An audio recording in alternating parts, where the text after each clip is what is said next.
மேடைக்கும் legendary directors அனைவருக்கும், மேடையில் வீட்டிற்கும் சிறப்பு விருந்தினர் அனைவருக்கும், பிரஸ் மீடியா நண்பர்கள் அனைவருக்கும் முதற்கண் என்னுடைய வணக்கங்கள். மற்றும் மீடியா நண்பர்களுக்கு ஒவ்வொரு முறையும் எங்களுடைய படைப்புகள் அனைத்துக்கும் ஒரு சப்போர்ட் அளிக்கக்கூடிய வகையில் அழகா கவர் பண்றதுக்கு முதல்ல என்னுடைய முதற்கண் நன்றிகளை தெரிவித்துக் கொண்டு, என்னைக்குமே சென்றாயன் ப்ரோ சொன்ன மாதிரி ஒரு ப்ரொடியூசர் தான் ஒரு படத்துக்கு அடித்தளம் அப்படின்னு நான் நினைப்பேன்.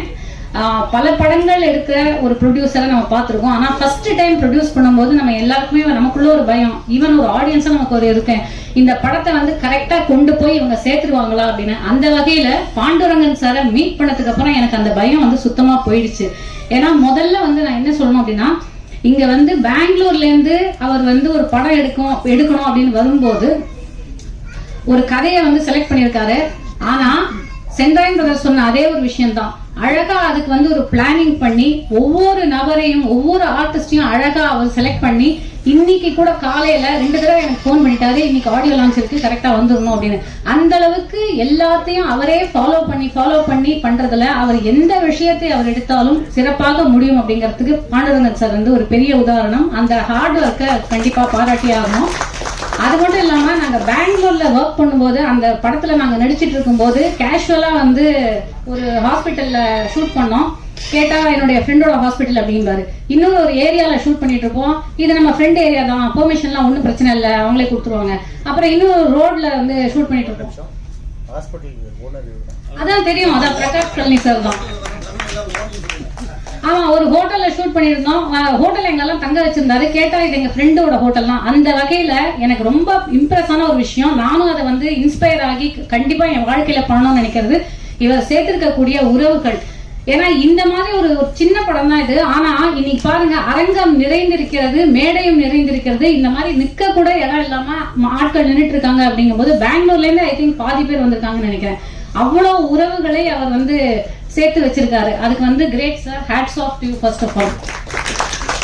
இந்த உறவுகள் மட்டுமே உங்களுக்கு அந்த படத்துக்கான சக்சஸை கொண்டு போய் சேர்த்துரும் அப்படிங்கிறது எனக்கு நிச்சயமா தோணுது. 3வது விஷயம் நான் சொல்ல வேண்டியது, சைந்தவி பார்த்து எனக்கு பெரிய பொறாமை. எனக்கும் இந்த மாதிரி ஒரு தாத்தா, நான் என் தாத்தா 2 தாத்தால ஒரு தாத்தாவை பார்த்ததே கிடையாது. இன்னொரு தாத்தா நான் பிறந்த கொஞ்ச நாளே இறந்துட்டாரு. ஆனா ஒரு குழந்தைக்காக அந்த குழந்தையுடைய டேலண்ட்டை கண்டறிஞ்சு அந்த குழந்தைக்காக நான் ஒரு படம் ப்ரொடியூஸ் பண்றேன் அப்படின்னு பண்ணியிருக்காரு. கண்டிப்பா சைந்தவிக்கும் அது பெரிய ஒரு பெருமை, அவர்களுடைய குடும்பத்துக்கும் மிகப்பெரிய பெருமை. உண்மையிலுமே எனக்கு சைந்தவி பார்த்து அந்த விஷயத்துல பொறாமையா இருக்கு. ஆனா அந்த குழந்தை அவ்வளவு அழகா நடிச்சிருக்கு. இன்னைக்கு விழாவுடைய நாயகன் ஸ்ரீகாந்த் தேவா சார்.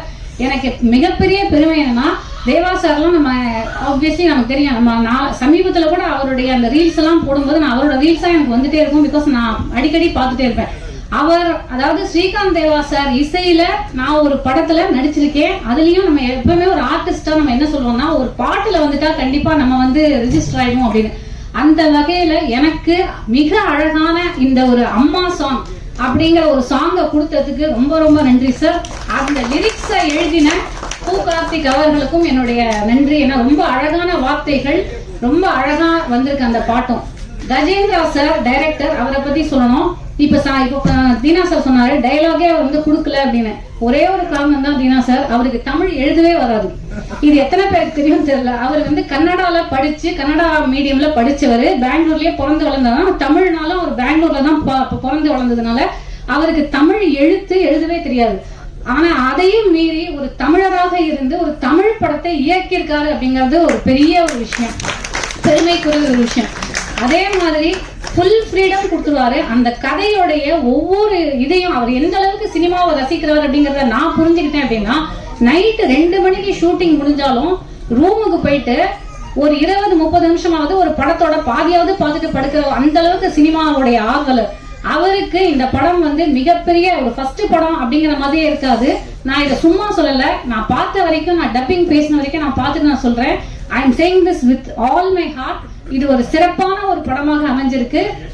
கூட நடித்த அனைத்து நடிகர்களும் சிறப்பாக பணியாற்றிருக்காங்க. இங்க ஒருத்தர் வரல இன்னைக்கு, அவரோட நடிச்சது எனக்கு, அவர் காம்பினேஷன் நடிச்சது எனக்கு ரொம்ப இது. அதாவது நம்ம நாகேஷ் அவர்களுடைய மகன் ஆனந்த் பாபு சார், அவரும் இந்த இடத்துல சொல்லி ஆகணும். அவரும் ஒரு நெகட்டிவ் கேரக்டர் பண்ணியிருக்காரு. ஸோ வந்திருந்த அனைவருக்கும் நன்றி. இந்த படம் வந்து சிறந்து எங்க எல்லாருக்கும் ஒரு பெரிய சக்சஸ் வந்து அளிக்கணும் அப்படிங்கறது தான் என்னுடைய பிரேயர்ஸ், என்னுடைய வேண்டுகோள். நன்றி, வணக்கம்.